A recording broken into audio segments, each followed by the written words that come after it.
On this episode, we talk about the importance of tending to your growing corn crop, and Ben provides an agronomic update. Stick around, Joe gives a special field report revisiting an issue from episode 47. Hi, this is Joe Mershman. Welcome to Cup of Joe, episode number 49, season 2. Today we have our regulars back. We have Tommy and Turk and Ben, but we're going to start off with Turk today. Turk, what's going on in the markets? We got some really good news this week, Joe. The markets did. Corn and soybeans are both up this week. Got a planting acreage report to come out that was bullish for corn, below trade expectations, and so got a big shot in the arm on those. And then we actually had a stocks position report, which kind of tempered things a little bit, but it doesn't seem to be changing the market position. So we're getting funds reversing their positions and buying both corn and soybeans right now, which is carrying the market up. So maybe an opportunity coming up for some sales. Keep an eye on things. Obviously, the big issues that we've got coming forward is going to be weather and what the weather is during pollination and how much rain is in that forecast, how hot's it going to be. And so the trade's looking at that for sure, and the market is reacting right now, and they think prices are going higher at the moment anyway, because that's the way they're positioning themselves in the market. So I see 5 million less acres than from the March report went down. That was the big shocker in corn, right? Yeah. So on the way in this morning, Ben, I seen a bunch of corn that looked like the leaves were kind of getting straight up. It looks like the tassels are going to be getting kind of close here. So we're going to have some corn pollinating by the 4th of July? I think we will have some tassels out. I don't know if we'll have any pollination by the 4th of July. I was actually in a field in the county that actually was tasseling already. It was an April 1st planted field on some lighter soils. So the stuff looks really, really good right now. We're past that V10 to V12 point in our cornfield where the length of the ear is already determined. So we're at that point in time where we need to start thinking about insecticides. Mm-hmm. We are at that time where we need to start thinking about fungicides.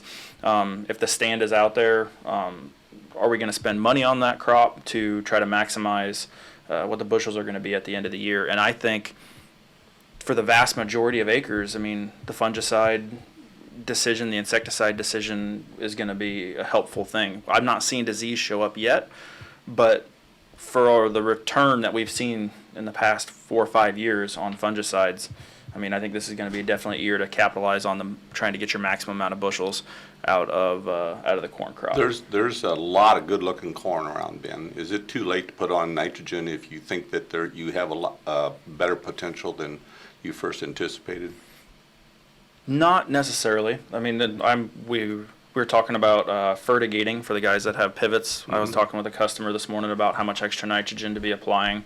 If you plant Stein corn, we're already 1.5 feet taller than the majority of the competition. With the cool May that we've had, the corn isn't going to be as tall. So the people that have the things like the high boys that can spread dry over the top of corn, the people that have Y drops that can apply another 40 to 50 pounds of nitrogen. I mean, it's that could be very conducive to achieving maximum yield. Ben, I've heard this comment before. Like, say, if you're shooting for an average yield of, say, 240 bushel an acre, your yield monitor is going to show you that you probably had some corn yielding 300, and you probably got some maybe 175. But in order to get a 240 bushel yield, you have to make sure you have enough fertilizer for that 300 bushel spot, don't you? Yep, and there's works in precision ag where you can variable rate nitrogen based off your maps and stuff to know where the areas that are less productive. So you're not going out and spending money on the stuff that's only going to make 175, but you got to know where those areas are in your field that you definitely need to be fertilizing for. So to what you're saying, if you're not variable rating, yeah, you want to definitely make sure that you have the stand. You want to make sure that you have enough to top out the best parts of those fields. There are a couple fungicide packages out there on corn right now that we can actually apply at V10 for some of the stuff that's not quite tasseling yet, to give a prolonged window.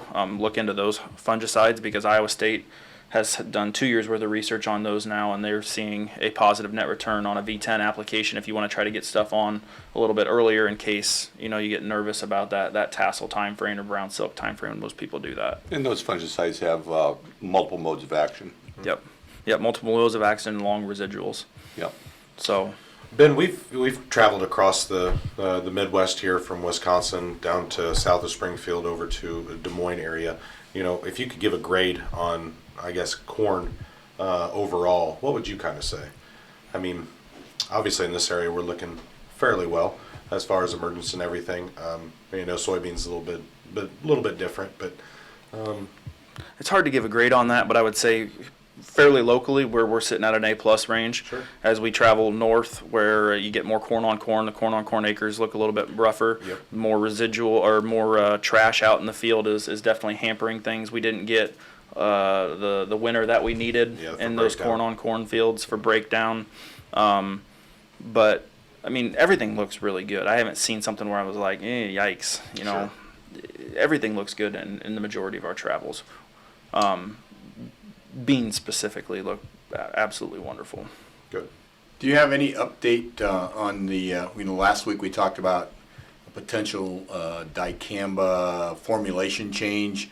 Have we learned anything new on that to kind of update our viewers on where this dicamba platform's going for next year? Yeah, the University of Wisconsin tweeted out, or one of their weed scientists tweeted out, that they were doing vapor grip tests. They were doing volatility tests on a new possible tank mix partner, because they want to tank mix glyphosate and dicamba together, and their XtendiMax is what they previously were using, and they're talking about increasing the rates of their vapor grip to make sure that it doesn't volatilize as bad. So they're doing the testing on that right now in the humidomes out in the field, and that's basically where they'll spray and then they put the tarp over, and then they'll release the tarp after a certain percentage of time to show that product doesn't move. And that's what they're trying to show. Just more of the same product that they're using right now, just at a higher rate, hoping that it's going to Stay at home more. But what we've seen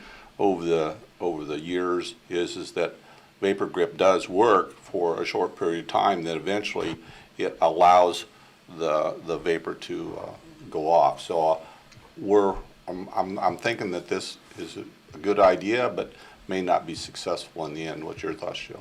Well, I think the same thing. I mean, we've seen some university data that shows that definitely vapor grip had held the and eliminated volatilization initially, maybe 24 to 36 hours, but then it reverted back to the way it was. So are they just going to push that down the road a little ways? We don't know, but if this is the new formulation, I'm not putting a lot of stock in it that it's going to be the silver bullet that we're looking for. And, right now farmers can use Enlist E3 with the choline technology, and by the way, we will have a segment here following our discussion where I'm going to go out to the field and follow back up with that field which had 2,4-D sprayed on a susceptible 240 choline sprayed on a susceptible soybean, Xtend soybeans, and see what happened, and you'll see that the 2,4-D thing stays where it's supposed to. Soybeans are very tolerant to 2,4-D as opposed to dicamba, and so there's just so many advantages to Enlist E3. Even with a direct application. And we'll revert to that and have you look at it. But so we'll just keep monitoring what's going on with this technology, but I'm still believe that farmers, once they look at all their options, they're going to come back to the Enlist E3 and LibertyLink GT27 as the safe bet. I mean, the safe bet for next year. So we're recommending that farmers, think about ordering their seed before harvest this year. Well, not, like we talked about last week, order your seed before harvest, because again, obviously there's going to be not enough to cover the entire the United States, but also you don't want to get caught out of position if something does come on, like we had in this past with the EPA. And again, I hope they get it figured out, because it would be a great tool to have in our toolbox. But at the end of the day, we've got to get it down so we don't keep going on these trouble calls that we've had this whole entire past week. So that's our update on that. Anything else you guys got to mention that's that you're seeing out there in the field? People that have been skeptical of how well the 2,4-D product works with either glyphosate or glufosinate are extremely pleased with post applications. I think because of tank mix issues, we've only had just very, very small number of issues with killing water hemp and mare's tail, but the product's working. The product is, I mean, Phenomenal. 7 days after application, the water hemp's curled up tight, dead. We're having really, really good luck with killing water hemp. Even looking at Joe's picture that he's going to go out and talk about later on here, there was 4-foot horseweeds in that fence row, and you could see from the pictures there's bare ground now. So yeah, we've got a good technology, and I know Mershman's are accelerated their production this year. And by the way, our plants, both plants, the West Point plant and also at Olmsted, Illinois, our sister plant down there, run by Heston Haas and owned by that team down there, we're putting color sorters in this summer, which will improve our quality at both plants. Color sorters, if you're not familiar with it, is primarily used in the food industry initially, particularly popcorn. If you got a discolored kernel, it can pull it out. Literally each seed, a camera looks at it from 2 different angles, and they also use infrared for shape. And with a little puff of air, they can take out undesirables based on what your criteria is for programming. So we think this is going to be another step forward on our quality and germination and appearance and seed sizing and everything. So both plants are putting a substantial investment. These are very, very expensive machines, but they're very, very precise. And if any of you have bought popcorn or any kind of beans in the store, you know how they're always so perfect, and that's because they run through color sorters.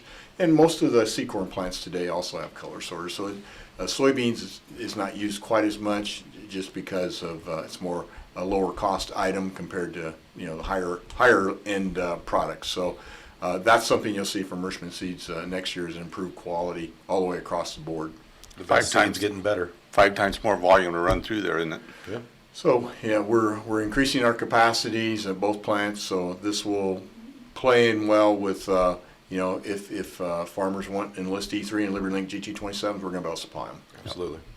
So let's go ahead and head out to the field. And Alex and I headed out there to follow up on that picture that we took a couple weeks ago with some damage of 2,4-D on some Extend soybeans on a side-by-side. And let's see what happened to that one row of soybeans that got dinged. Well, here I am 2 weeks later out in the field taking a look at the Enlist E3 soybeans over here and the Extend soybeans over here. These are the Extend soybeans that 2 weeks ago we showed you got dinged by an application of Enlist 1, the 2,4-D choline. And as you can see, leaves look great, came right back out of it. Soybeans are extremely tolerant to 2,4-D choline. So that's all good. You can take a look at the Enlist field, and it's looking good. So that's the difference between dicamba, which would have kept showing the injury, as opposed to 2,4-D, which is contact. So I hope this helps you understand the difference between dicamba and 2,4-D choline. 2,4-D choline is contact, where dicamba is systemic. Well, I hope you enjoyed our episode this week. I'll finish up with my corny joke, and it's a pretty simple one. What did the fish say when he hit his head against the concrete wall? Damn. That's good. Hopefully we'll see you next week, and thank you for your business, and we hope that you get enough rain and your family's safe, and everybody, we'll see you next week. Take care.